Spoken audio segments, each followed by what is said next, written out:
Roxia, it is just alarming the number of young people that are being killed by fentanyl-related overdoses here in the state of California. It's quadrupled over the last few years.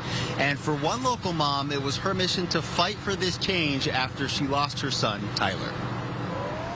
The night before he died, he was sent to the hospital with a suspected overdose, and when he got there, they did a drug test and it turned out negative. After he died, we found out that their test does not cover fentanyl because fentanyl is a synthetic opioid. This Brentwood mother says that was an oversight in the emergency room that could have changed her 19-year-old son's fate almost 4 years ago. I feel like Tyler's death could have been prevented at that point. 3 times he assured me that their tox screen tests for opioids and it would pick up fentanyl.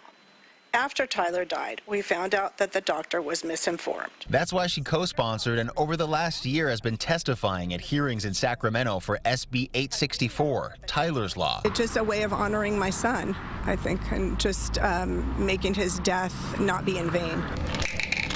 It now adds fentanyl to urine drug screen tests at hospitals. Not just in cases like Tyler, but if anyone goes to the emergency room and they think that they overdosed on a Xanax or a Percocet, if they do the fentanyl test, they're going to find out that it was actually fentanyl that they overdosed on, and then they could at least tell their friends that bought the same drugs to be careful. It will also help police in cases if somebody dies and the hospital has done a fentanyl test, they'll know exactly what killed them. From there, Julie teamed up with an emergency and addiction physician at Scripps Mercy Hospital in San Diego with the same goal. I met Dr. Lev and we teamed up, and she had already had the words written for it, and I basically contacted every senator in the state of California, and Senator Melendez is the one that responded, and we got the law going from there. It was the very first bill I ever wrote, and Julie helped me find an author.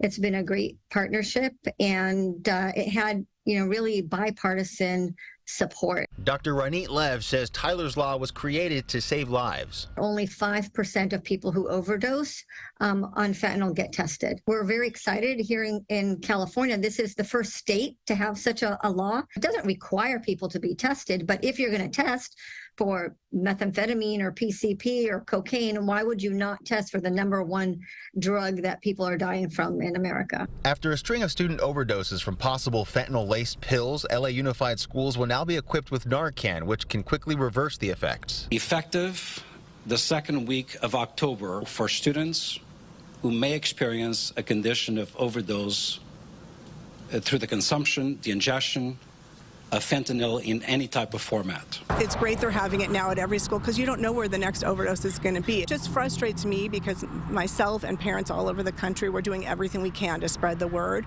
but either the kids aren't listening or they think they're invincible or something is just not getting through, and we just don't know how else to reach them. And Tyler Shamish, who the law was named after, would have been graduating college, starting his adult life. His mom, Julie, who you heard there, she says he was into cyber technology, and he would have really been doing something great with his life. Tyler's Law goes into effect in January. Back to you. Wow, that's heartbreaking indeed. And you said 4 years ago, so you just think about how much things have changed just in the 4 years, and not in a good way. Things are even worse, it seems. So the question is there any additional costs that these hospitals will have to start implementing in order to add these drugs to the screening process? Well, that was something that was definitely looked into. Dr. Ranit Lev, who helped co-sponsor this bill, says that this is practical to implement and it's affordable, 75 cents per screening. And a lot of people are surprised to hear that it's not already being screened at hospitals, but that should change here in California starting January 1st. So then what drugs are overdose patients being screened for then? Well, there's what's known as the Federal 5, and that includes opiates, amphetamines, THC, PCP, and cocaine. But fentanyl doesn't show up on a regular urine screening because it's a synthetic opioid.